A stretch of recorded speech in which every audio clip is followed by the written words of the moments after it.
معزز سامعین، السلام علیکم ورحمۃ اللہ وبرکاتہ۔ قرآن پاک کی عالمگیریت، آفاقیت، ہمگیریت اور جامعیت کے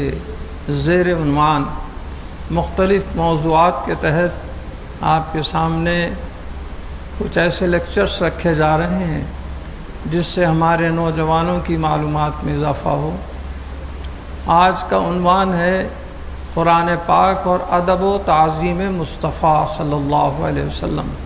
کہ قرآن پاک ہم کو حضور صلی اللہ علیہ وسلم کا کس طرح ادب کرنا، آپ کا احترام کیسے کرنا، آپ کی تعظیم میں ہم کو کیا کچھ کرنا ہے، اس کی کیسے تعلیم دیتا ہے۔ اس کے لیے میں نے سب سے پہلے آج سورہ حجرات کی آیت نمبر 2 کی تلاوت کا شرف حاصل کیا ہے، لیکن اگر آپ قرآن کا عام طور پر مطالعہ کریں تو ملاحظہ فرمائیں گے کہ قرآن میں دیگر انبیاء کرام علیہم الصلاۃ کے بھی نام آئے ہیں۔ تقریباً 23 انبیاء علیہ السلام کا ذکر ہے۔ یوں تو 1 لاکھ سے زیادہ اللہ کے پیغمبر دنیا میں مبعوث ہوئے، لیکن جن کے اسماء گرامی قرآن میں لیے گئے ہیں وہ پورے نہیں ہیں، چند اہم نام لیے گئے ہیں۔ ان ناموں میں ہمارے آقا حضور سرور کائنات صلی اللہ علیہ وسلم کا اسم گرامی بھی ہے، لیکن آپ دیکھیں گے کہ اللہ تعالیٰ نے دیگر پیغمبروں کو مخاطب کرنے کا طرز و انداز الگ اختیار کیا ہے، اور اپنے حبیب پاک سے جب مخاطب ہوتا ہے اللہ تعالیٰ تو اس کا انداز الگ ہے۔ مثال کے طور پر حضرت آدم علیہ السلام سے مخاطب ہو کر فرماتا ہے، یا آدم اسکن انت وزوجک الجنہ، یا آدم کہہ کر پکار رہا ہے۔ کہیں تو یا ابراہیم یا اسماعیل کے الفاظ ہیں، کہیں تو حضرت یحییٰ علیہ السلام سے مخاطب ہو کر فرما رہا ہے، یا یحییٰ خذ الکتاب بقوت۔ اگر موسیٰ علیہ السلام سے مخاطب ہو رہا ہے اللہ تعالیٰ، ما تلک بیمینک یا موسیٰ، ہر ایک کا نام اور اس کے ساتھ حرف ندا یا لگا کر پکار رہا ہے۔ لیکن ہمارے آقا حضور صلی اللہ علیہ وسلم کے ساتھ اس قسم کے حرف ندا کے ساتھ اللہ تعالیٰ نے پکارا ہی نہیں پورے قرآن میں۔ یہ خود اس بات کا ثبوت ہے کہ اللہ تعالیٰ پہلے ہم کو اس طریقے سے تعلیم دے رہا ہے کہ دیگر انبیاء علیہ السلام کے مقابل میرے محبوب بہت زیادہ قابل احترام ہے، لہٰذا ان کو بے تکلفانہ مخاطب نہیں کیا جا سکتا۔ لیکن آپ کے اسم گرامی کو 1 نہیں 4 مرتبہ بلکہ 5 مقامات پر استعمال کیا ہے اللہ تعالیٰ۔ 4 جگہ محمد کے لفظ کو صلی اللہ علیہ وسلم، اور 1 جگہ احمد کے لفظ کو۔ کہیں تو اللہ تعالیٰ نے ارشاد فرمایا سورہ فتح میں، محمد الرسول اللہ والذین معہ اشداء علی الکفار، یا محمد کا لفظ نہیں ہے۔ کہیں ہے ما کان محمد ابا احد من رجالکم، یہاں بھی یا کا لفظ استعمال نہیں کیا گیا ہے۔ وما محمد الا رسول، یہاں پر بھی یا کا حرف ندا استعمال نہیں ہوا ہے۔ کہیں ارشاد ہوا نزل علی محمد، یہاں پر بھی یا کا حرف ندا استعمال نہیں کیا گیا ہے۔ اور جہاں احمد کا استعمال کیا گیا ہے سورہ صف میں، تو عیسیٰ علیہ السلام جو خوشخبری اپنی امت کو دیے ہیں ان الفاظ کا اللہ تعالیٰ ذکر کر رہا ہے، وَمُبَشِّرًا بِرَسُولٍ يَأْتِي مِن بَعْدِ اسْمُهُ احمد، وہاں پر بھی یا کا لفظ استعمال نہیں کیا گیا ہے۔ یہ انداز تخاطب خود ہم کو تعلیم دے رہا ہے کہ دیکھو دیگر انبیاء علیہ السلام کے مقابل میں میرے محبوب زیادہ فوقیت رکھتے ہیں، زیادہ افضلیت رکھتے ہیں، ان کے ساتھ ادب و احترام کے ساتھ تخاطب کرنا چاہیے۔ ان کا اسم گرامی لیتے وقت بھی انتہائی احترام، نہایت ادب کے ساتھ اسم گرامی لینا چاہیے۔ اب یہ تو صرف اسم گرامی لینے کے بارے میں ہے، لیکن جب صحابہ کرام کی جو مقدس جماعت ہے حضور صلی اللہ علیہ وسلم کی بارگاہ میں حاضری دیتے تو ان کو حاضر ہونے کے لیے جو ادب اور احترام کا قرینہ، جو معیار وہاں پر اللہ تعالیٰ دیکھنا چاہتا ہے، اس آیت شریف میں جس کی میں نے ابھی تلاوت کا شرف حاصل کیا ہے، اللہ تعالیٰ ارشاد فرماتا ہے یا ایھا الذین آمنو، دیکھیے یہ حضور کی نسبت سے خیر امت کو بھی جو تخاطب ہو رہا ہے وہ بھی بڑے پیارے انداز میں ہو رہا ہے، کہیں ایسا ویسا تخاطب نہیں ہے، بلکہ اے وہ لوگو، اے وہ خوش قسمت صاحبو جن کو ایمان کی دولت سے نوازا گیا ہے، یا ایھا الذین آمنو لا ترفعوا اصواتکم فوق صوت النبی، تم اپنی آواز کو نبی کریم صلی اللہ علیہ وسلم کی آواز پر بلند مت کرو۔ دراصل اس کی ایک شان نزول رکھی ہوئی ہے۔ ایک صحابی ایک تھے جن کا نام تھا حضرت ثابت بن قیس رضی اللہ تعالیٰ عنہ، اتفاق سے یہ کچھ ڈیفنس رکھتے تھے، کچھ ثقل سماعت، کچھ اونچا سنتے تھے، اور آپ نے یہ دیکھا ہوگا، تجربہ کیا ہوگا کہ جو لوگ ذرا اونچا سنتے ہیں تو بات بھی ذرا زوردار آواز سے کرتے ہیں، وہ یہ سمجھتے ہیں کہ میں جو آواز نکال رہا ہوں مجھے سنائی دینے کے لیے جتنی آواز کی ضرورت ہے دوسروں کو بھی اتنی ہی آواز کی ضرورت ہے، وہ بھی بہت تیز آواز سے بولتے ہیں۔ یہ سائیکالوجی ہے، انسانی نفسیات ہے۔ تو حضرت ثابت بن قیس رضی اللہ تعالیٰ عنہ حضور صلی اللہ علیہ وسلم کی بارگاہ میں حاضر ہیں، اور وہاں پر بات جب کر رہے ہیں تو آقا نامدار صلی اللہ علیہ وسلم کے تشریف رکھتے وقت آپ کی موجودگی میں کچھ اتنی آواز سے گفتگو کر رہے تھے کہ اللہ تعالیٰ کو بہت ناگوار معلوم ہوا۔ میرے محبوب کا دربار اور اس میں اس طریقے سے چیخنا، یہ میرے محبوب کے ادب اور احترام کے خلاف بات ہے، اس لیے اللہ تعالیٰ نے یہ آیت نازل فرمائی، لا ترفعوا اصواتکم فوق صوت النبی، تم کو بات کرنا ہے میرے محبوب کی بارگاہ میں انتہائی ادب و احترام کے ساتھ، اپنی آواز کو پست رکھ کر، اپنی آواز کو کمزور رکھ کر، چیخ چیخ کر، پکار کر میرے محبوب کی بارگاہ میں آواز۔ ان کا دربار ایسا دربار ہے کہ جن کے پاس تو اللہ اکبر کہنے والے نے کہا کہ یہ لے سانس بھی آہستہ کے دربار نبی ہے، لے سانس بھی آہستہ کے دربار نبی ہے، پلکوں کا جھپکنا بھی جہاں بے ادبی ہے۔ یہ وہ دربار ہے جہاں پر ادب کا قرینہ ایسا اختیار کیا جاتا ہے۔ بلکہ ایک فارسی شعر بھی مجھے یاد آ رہا ہے، ادب گاہیست زیر آسماں از عرش نازک تر، ادب گاہیست زیر آسماں از عرش نازک تر، اور نفس گم کردمی آیت جنید و بایزیدی جا۔ ایک ایسی بھی بارگاہ ہے، ایک ایسے آرام فرمانے والے کا آستانہ ہے جو آسمان کے نیچے ہے، مگر عرش معلیٰ سے زیادہ اس کا درجہ اور بلند ہے، عرش معلیٰ سے بھی وہ زیادہ افضل ہے وہ مقام۔ لیکن یہ مقام ایسا ہے، ہما شما کی بات تو دوسری بات ہے۔ حضرت جنید ایسی ہستی جو اولیاء اللہ کے تاجداروں میں شامل ہوتے ہیں، حضرت بایزید بسطامی ولایت کے تاجدار ہیں، تو ان ولایت کے تاجداروں کا یہ عالم ہے کہ یہ بھی اپنی بارگاہ نبوی میں تو بڑی بات تھی صحابہ کے، اگر ان کے روضے میں بھی حاضری دیتے ہیں تو وہاں پر زور سے بات کرنا تو کجا، اپنے سانس کو روک جاتے ہیں، روک لیتے ہیں، دم بخود ہو جاتے ہیں۔ یہ ادب کا قرینہ ہوتا ہے ان کا۔ اس لیے فرمایا لا ترفعوا اصواتکم فوق صوت النبی، کہ نبی کریم صلی اللہ علیہ وسلم کی آواز پر یا آپ کی روبرو، آپ کی بارگاہ میں، آپ کے دربار میں ایسی بے ادبی سے گفتگو مت کرو کہ تمہاری آوازیں بہت اونچی اور بلند ہو جائیں۔ اس کے بعد ارشاد ہوتا ہے لا ترفعوا اصواتکم فوق صوت النبی ولا تجہروا لہ بالقول کجہر بعضکم لبعض، کہ اس کے بعد تم آواز سے گفتگو کرنے کے طریقے بھی ہوتے ہیں، اپنے والد سے بھی گفتگو کرتے ہیں، اپنے بھائی سے بھی گفتگو کرتے ہیں، اپنے ماموں سے بھی گفتگو کرتے ہیں، اپنے چچا سے بھی گفتگو کرتے ہیں، اپنے بھتیجے سے بھانجے سے بھی گفتگو کرتے ہیں، اپنے بے تکلف دوست سے بھی گفتگو کرتے ہیں۔ جب گفتگو ہوتی ہے تو ہر ایک کے ساتھ جو کلمات کا تبادلہ ہوتا ہے، کسی کے ساتھ بے تکلفی کا ہوتا ہے، کسی کے ساتھ ادب و احترام کا ہوتا ہے، کسی کے ساتھ تعظیم کا ہوتا ہے، تو یہ تو دنیا کے رشتے ہیں۔ تو جب یہ عالم ہے کہ تم اپنے والد اور اپنے استاد یا اپنے چچا یا ماموں کے ساتھ انتہائی ادب سے پیش آ کر اپنے کلمات نکالتے ہیں، تو جن پہ ماں باپ بھی قربان ہیں، جن پہ سارے رشتے قربان ہیں، ان کی بارگاہ میں ایسی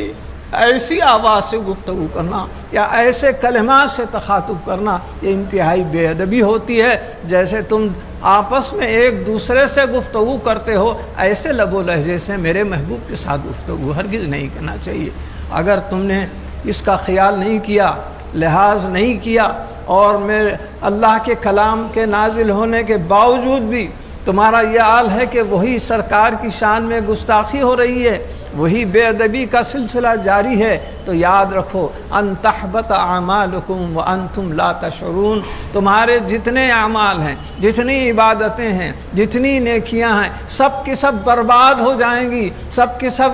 تاراج ہو جائیں گی، ختم ہو جائیں گی، اور تم کو اس کا احساس تک نہیں ہوگا۔ اللہ تعالیٰ چاہے تم 5 وقت کی نمازوں کے بجائے 500 وقت کی نمازیں کیوں نہ پڑھ لو، چاہے تم کتنی بھی عبادات کر لو، چاہے تم کتنی بھی نیکیاں کر لو، لیکن اگر 1 کروڑوں میں کا 1 حصہ بھی اگر بے ادبی سرکار کی شان میں ہو جائے تو یاد رکھو یہ ساری عبادتیں، سارے اعمال، سارے نیکیاں برباد ہو جائیں گی، اور تم کو اس کا احساس تک نہیں ہوگا، شعور تک نہیں ہوگا کہ کس طریقے سے ہم اس کو برباد کر رہے ہیں، کس طریقے سے اس کو ختم کر دے رہے ہیں۔ تو یہ اللہ تعالیٰ کی طرف سے ایسی وارننگ تھی کہ اس کے بعد عالم یہ تھا۔ حضرت ثابت بن قیس رضی اللہ تعالیٰ عنہ جب اس آیت کو سنے تو فوری ایک ان کے دل میں ایسا جذبہ پیدا ہوا، کہنے لگے کہ یہ دربار مصطفیٰ میں مجھ جیسے گستاخ کے سوا کوئی آواز سے گفتگو نہیں کرتا تھا، یہ آیت ہو سکتی ہے تو صرف میرے لیے ہی ہو سکتی ہے۔ جا کے رستے میں بیٹھ گئے، رونا شروع کر دیے۔ آپ کو اتنا رونا آیا کہ آپ کے سامنے سے ایک صحابی حضرت عاصم بن عدی گزرنے لگے۔ انہوں نے دریافت کیا، بھائی کیا بات ہے، آپ یہاں عین رستے میں اور روتے ہوئے بیٹھے ہیں؟ انہوں نے پورا حال کہہ دیا۔ بات یہ ہے کہ آج ایک ایسی آیت شریف نازل ہوئی ہے جس میں سرکار کے دربار میں آواز سے گفتگو کرنے پر اللہ تعالیٰ نے عذاب کی وارننگ دی ہے کہ تمہارے سب اعمال اور نیکیاں برباد کر دیے جائیں گے اور تم کو شعور نہیں ہوگا۔ مجھے خدا کی قسم یقین ہو رہا ہے کہ یہ آیت صرف میرے لیے ہی اتری ہے، لہٰذا میں انتہائی رنجیدہ ہوں، میرے تمام اعمال برباد ہو چکے ہیں، میری بخشش کی اب کوئی صورت نہیں ہے۔ اس کے بعد وہ اپنی بیوی جمیلہ کے پاس گھر کو چلے گئے اور کہنے لگے مجھے ایک کوٹھری میں رکھ دو تاکہ میں خوب رو کر اپنے کیے پر رنج کر لوں، غم کر لوں، کیونکہ میں آج ایک ایسی آیت اتری ہے جو میرے ہی بارے میں اللہ تعالیٰ کی طرف سے عذاب کی وارننگ جس میں دی گئی ہے۔ حضرت عاصم بن عدی حضور صلی اللہ علیہ وسلم کے دربار میں پہنچے۔ وہاں پر 1-2 روز سے ثابت بن قیس حاضری نہیں دے رہے تھے، تو سرکار نے دریافت کیا کہ آخر ثابت بن قیس کہاں ہیں، یہ 2-3 روز سے نہیں آ رہے ہیں۔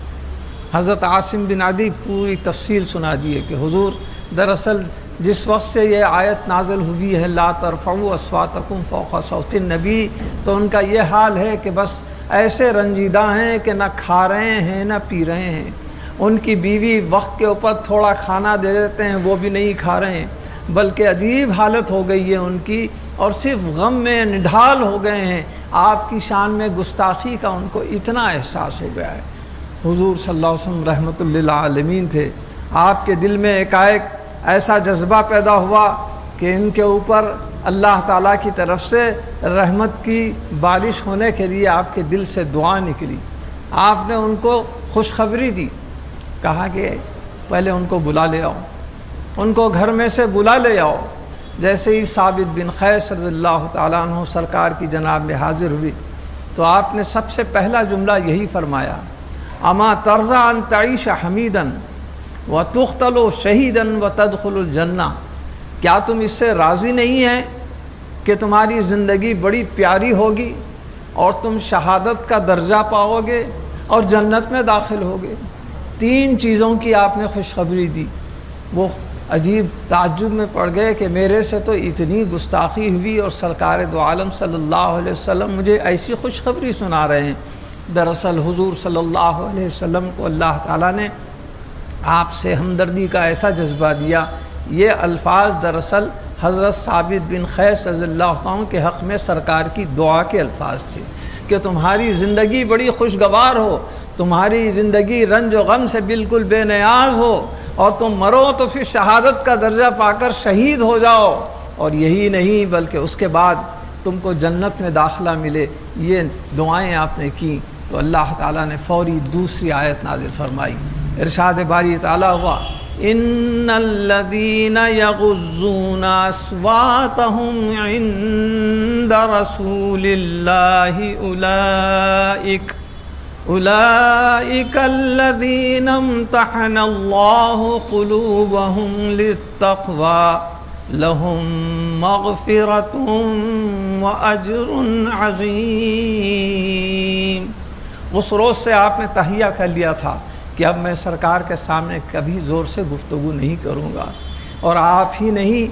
بلکہ صدیق اکبر رضی اللہ تعالیٰ عنہ، عمر فاروق جیسی پرجلال شخصیت، ان لوگوں نے بھی ایسی احتیاط شروع کی کہ کسی سے گفتگو کرنا ہوتا تو صرف اشاروں سے گفتگو کرتے، یا دور سے آئے ہیں تو پکار نہیں رہے بلکہ کچھ کنکریاں مار رہے ہیں تاکہ وہ توجہ ادھر بدل جائیں۔ حضور کی شان میں کسی قسم کی گستاخی نہیں ہو رہی۔ جب ثابت بن قیس یہ پکا مصمم ارادہ کر لیے کہ اب دربار مصطفیٰ میں کبھی آواز بلند نہیں کروں گا، تو یہ آیت شریف نازل ہوئی جس میں اللہ تعالیٰ فرماتا ہے یغضون، اس کے معنی ہیں آواز کو پست کرنا۔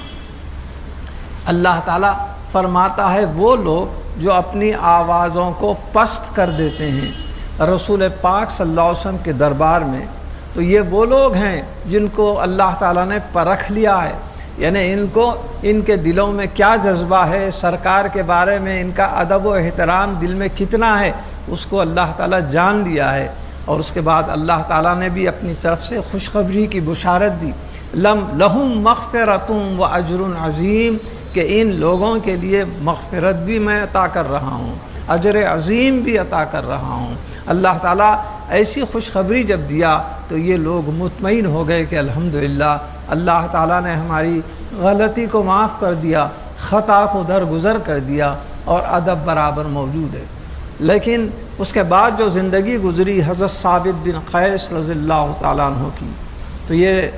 بڑی پیاری زندگی، سرکار کی جیسی دعا تھی ویسی خوشگوار زندگی گزری، لیکن ان کی جو شہادت کے لیے سرکار نے دعا کی تھی تو جنگ یمامہ، یہ کون سی ہے جنگ؟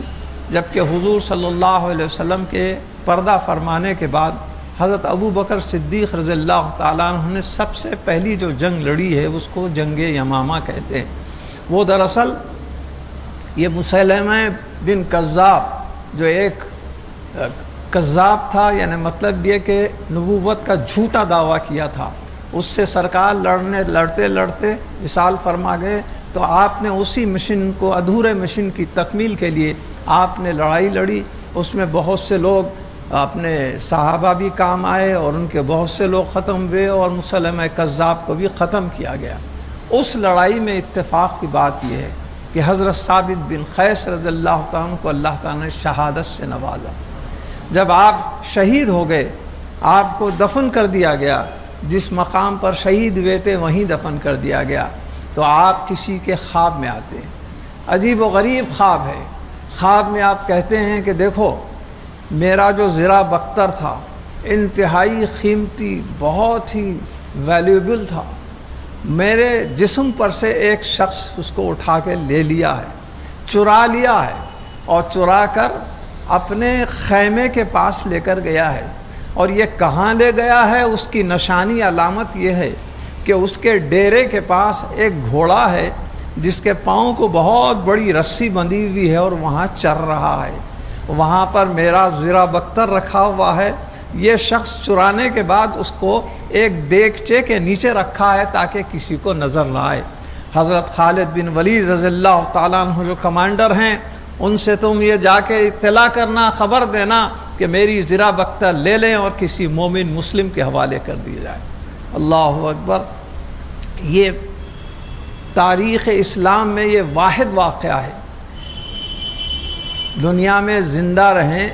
زندہ رہنے کے بعد جو وصیت کی جاتی ہے، مرنے کے بعد اس وصیت پہ عمل کرنے کے شرعی احکام ہیں،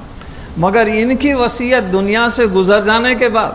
اس دنیا میں نہیں ہے بلکہ عالم برزخ میں ہے۔ قبر میں آرام فرما رہے ہیں، آپ نے جو وصیت کی اس وصیت پر عمل کیا گیا۔ اور حضرت خالد بن ولید رضی اللہ تعالیٰ عنہ نے تلاش کروائی تو آپ جو سائنس اور سمپٹمس بتائے تھے وہی مقام پر ایک گھوڑا چل رہا تھا اور وہیں پر ایک دیگچے کے نیچے آپ کا زرہ بختر رکھا ہوا تھا۔ اس طریقے سے اللہ تعالیٰ نے